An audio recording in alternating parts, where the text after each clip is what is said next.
इंदौर में नवरात्रि पर्व के दौरान गरबे देख रही 11 साल की बालिका माही शिंदे की मौत रहस्य बनकर पुलिस के लिए चुनौती बन गई है।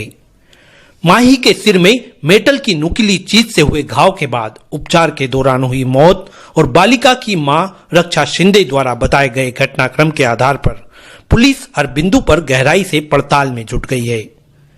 मामला इंदौर की 2 नंबर विधानसभा के वार्ड 35 में आने वाले मां शारदा नगर का है।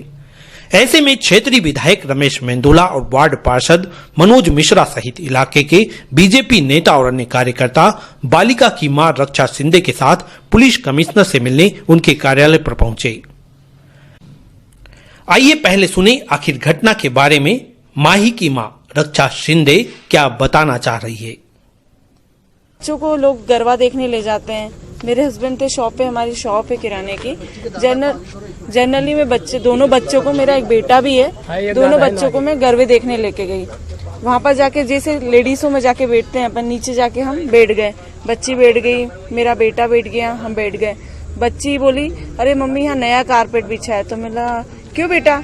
तो बोले मम्मी है ना, यहाँ पर कल माता जी आई थी तो जल गया था कारपेट, इस वजह से नया बिछाया है। फिर मैंने उसको अपने पास लिया। मैंने बेटा आपने गरबे नहीं खेले इस बार? हमने कितना बोला था। बोले मम्मी मेरी इच्छा नहीं थी, मेरा अगली साल से खेलना। बोले हाँ। 10-15 मिनट बाद भट्ट करके आवाज आई और मैंने देखा उसके पास, यानी आवाज मेरा देखना हुआ और उसका भट्ट करके आवाज आई तो ब्लड उड़ गया। तो मैं एकदम से चिल्लाई। फिर आसपास के सब लोग इकट्ठा हो गए। फिर मैं चिल्लाई क्या हुआ। फिर उसको ना एक भैया ने गोद में उठाया। मैंने भैया 2 मिनट में इसके पापा को बुला के लाती हूँ। यानी वहाँ पे लोग हम लोगों को इतना ज्यादा जनरली जानते नहीं थे। मैं भाग के अपने बच्चे को लेकर मेरे हस्बैंड को बुलाने गई। मेरे हस्बैंड आए, आसपास के सारे लोग आए, हम लोग सबकी सब हॉस्पिटल ले गए उसको, बरोड़ हॉस्पिटल। वहाँ पर उसका ट्रीटमेंट स्टार्ट हुआ, पर बहुत ज्यादा ब्लडिंग हो रही थी। डॉक्टर बोल रहे थे कुछ कह नहीं सकते, बहुत क्रिटिकल सिचुएशन है, ब्लड बह रहा है। और अलग से उसको दूसरे बोले यहाँ पर वेंटिलेटर की अभी खाली नहीं है, आप दूसरे हॉस्पिटल ले जाओ। फिर हमने वहीं पे पूछा क्या बेस्ट रहेगा, तो फिर हम राशि गए, वहाँ पर एम्बुलेंस में डाला। तब तक मेरी बच्ची आवाज कर रही थी, मैं रो रही थी, वो बोलती और उसको है ना हम राशि हॉस्पिटल ले गए। वहाँ पर एडमिशन फॉर्म भरा, 10,000 डिपॉजिट करे, उसके बाद ट्रीटमेंट उसको एडमिट करा। वहाँ पर भी वो आवाज कर रही थी। फिर डॉक्टर ने उसको करा, बोले सिटी स्कैन करना पड़ेगा। सिटी स्कैन में ले गए, आवाज तो नहीं आई थी, बट बच्ची ने लास्ट टाइम हमको अच्छे से याद है, अंदर जाते जाते हाथ ऊंचे, खुद से हाथ ऊंचा करा था। उसके बाद उसका सिटी स्कैन हुआ, उसके बाद उसको बाहर लाए। फिर बोले उसके पापा कहाँ है? तो मतलब मैं आती हूँ ना। बोले नहीं आप नहीं आओगे। फिर उसके पापा और हमारे पड़ोस में भैया है, वो दोनों गए। बोले ना बच्ची के सर में ना कुछ मेटल सा गया हुआ है, उससे बहुत गहरी चोट हुई है। तो भैया, अब हस्बैंड तो इस कंडीशन में नहीं थे, भैया ने फोर्सफुली बोला मेटल का बोलने का मतलब क्या है आपका? साफ बोलो ना, क्या बोलना चाह रहे हो आप?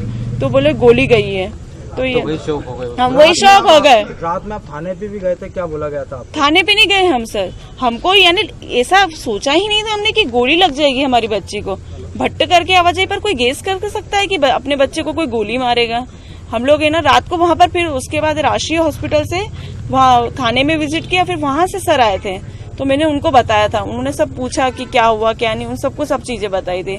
तो मैंने भी उनको ये बोला भट्ट करके आवाज आई थी। वो मुझे बोले वहाँ कुछ गिरा होगा। मैंने नहीं, कुछ भी नहीं गिरा। ये चीज तो मेरे को अच्छे से पता थी कि मेरी बच्ची वहां से कहीं गई नहीं, किसी चीज की उसको लगी नहीं, सिर्फ वहाँ वो बैठी थी और उसको लगी थी, यानी सर पे भट्ट करके आवाज आई, ब्लड हुआ था।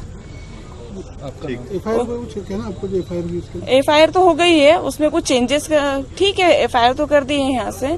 बाकी अभी मुझे जल्दी से जल्दी न्याय चाहिए, क्योंकि 4 दिन हो गए आज, अभी तक यानी कोई पकड़ा गया नहीं। और जो गोली भी है वो घर पे बनाई देसी कट्टा 1.5 इंची का, और वो हो सकता है वो तो बच्ची के सर में फंस गया, नहीं तो अगर आगे पार होता तो मैं भी पीछे जाता।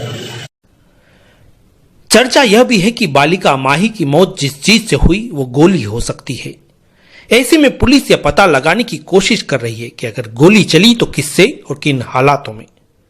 चूंकि निशाने पर माही नहीं थी, लेकिन लापरवाही से भी अगर यह घटनाक्रम हुआ तो उसका दोषी कौन है? विधायक रमेश मेंदोला का कहना है कि इस घटनाक्रम के बाद घटना से दीगर जो बातें सामने आई वो इलाके में अवैध रूप से नशे का कारोबार और नशे में लिप्त लोगों की हरकतों को उजागर कर रही है। उनका सबको गिरफ्तार है।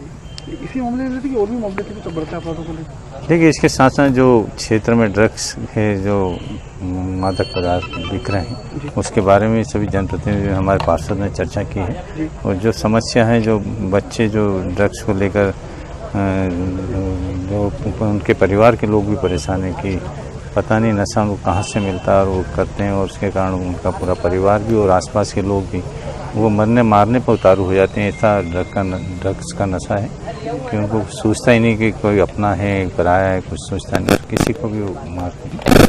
तो उन सब के बारे में चर्चा की, उन्होंने बताया। तो पुलिस हमारे कप्तान, हमारे जो हैं आयुक्त महोदय जी ने भी भरोसा दिलाया कि हम उचित कार्रवाई करें और जल्दी जो इस धंधे में लिप्त उनको गिरफ्तार करें। माही शिंदे की मौत के मामले में दोषी कौन है, घटनाक्रम आकस्मिक है या सुनियोजित, अंजाम देने वाले नशेड़ी हैं या लापरवाह, इस बात का खुलासा तो पुलिस जल्द कर ही देगी।